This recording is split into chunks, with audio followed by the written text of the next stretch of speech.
Hey, today I'm talking about the first 3 films of Canadian filmmaker Denis Villeneuve.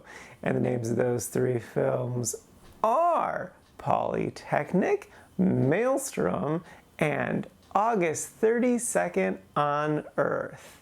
First up is Polytechnique. This is a 2009 film inspired by a true event. Part of me kind of doesn't want to explain the premise because the way they introduce the story into the film is really well done and just really sets the tone for the whole film. So what I'm gonna do is I'm gonna praise the film a little bit without saying what the premise is, and then if you're not convinced, I will then get into more of the specifics. But yeah, no, I loved this film. It is masterfully done, and he really hit his stride here. He took like a 9-year break between his first 2, and yeah, no, he came back swinging. This film is so good. It nails the emotions so well. I was very clearly experiencing emotions the entire way through. It's a beautifully told story, and I think it does the real life event that it's based off of justice, and really like doesn't romanticize anything. It really just like tells the story incredibly tastefully. I 100% recommend it. It's a magnificently done film. So yeah, if you're a fan of any of his films, I would without a doubt recommend it. Even if you're not a fan of his films, I would still recommend it, though a little bit cautiously because it touches on some sensitive subjects, which I will now say. What it's based off of is in 1989, there was a school shooting at a university in Canada. It's a slow, quiet film, but it's so incredibly tense. Like the opening scene literally starts with a bang. For me personally, I was just tense the entire time, and especially like once the shooting actually began, it really ramped up. Like even though like the guy's just walking around, it's just like anything could happen. It's also just like so heartbreaking and frustrating too, because like his reason for committing mass murder is, in his words, he hates feminists, but in reality he just hates women and himself. It's so frustrating, but like in a good way, like the way the film's supposed to be making you frustrated. It's an incredibly well done film from top to bottom. It's beautiful and haunting and terrifying, and it nails the emotions. It's an experience. It's such an experience. So yes, wholeheartedly recommend it, though cautiously, because you know, not everyone wants to see a school shooting, and that's fair. You don't need to see it if that's not your vibe, but if you think you can handle it, it's definitely worth it because it's incredible.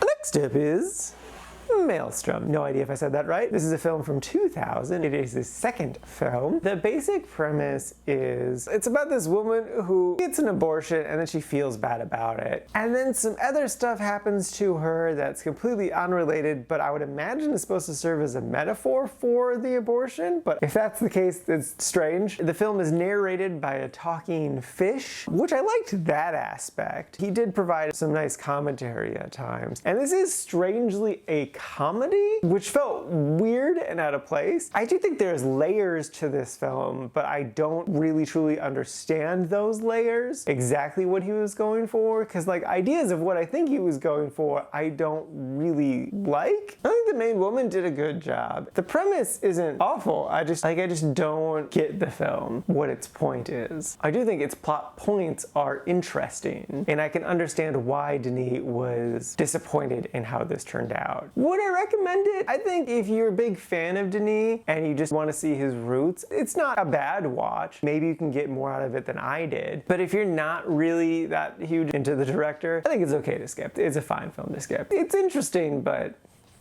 it's more of a gamble, so yeah.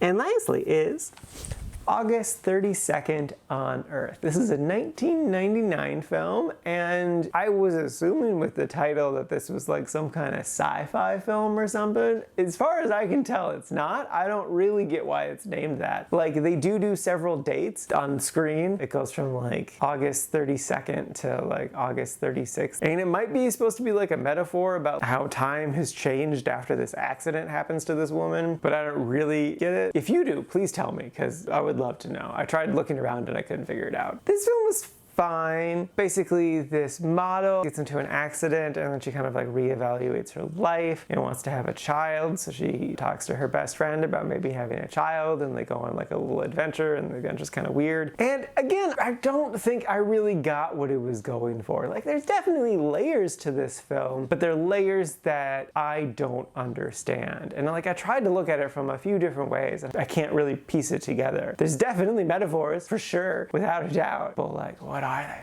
What do they mean?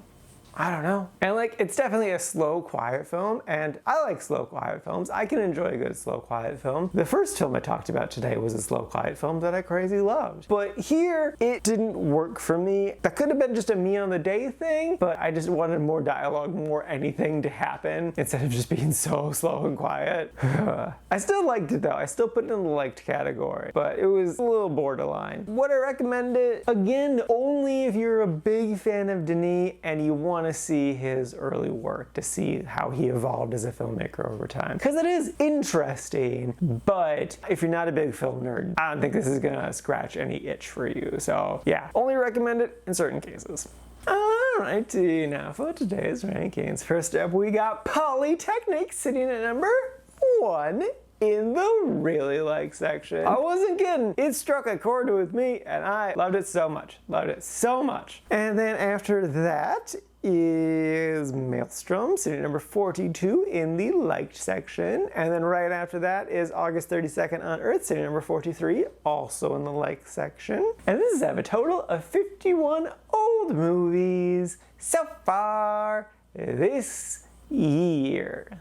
Also, I do know that technically Denis' first film is Cosmos, which is a collection of short films, and he made one of the short films in there. And I would count that as a film, definitely, but everyone online is like, oh, August 32nd on Earth is his directorial debut. So that's why I titled this episode the way I did, and I think that's fair. I think that counts. I do want to watch that at some point. I tried to, but I couldn't get subtitles to work, and it's in French, and I'm like, I'm not gonna watch a French film without subtitles. That's a lot. I can't do that. So yes, we'll watch it someday. I know it exists. I haven't watched it yet.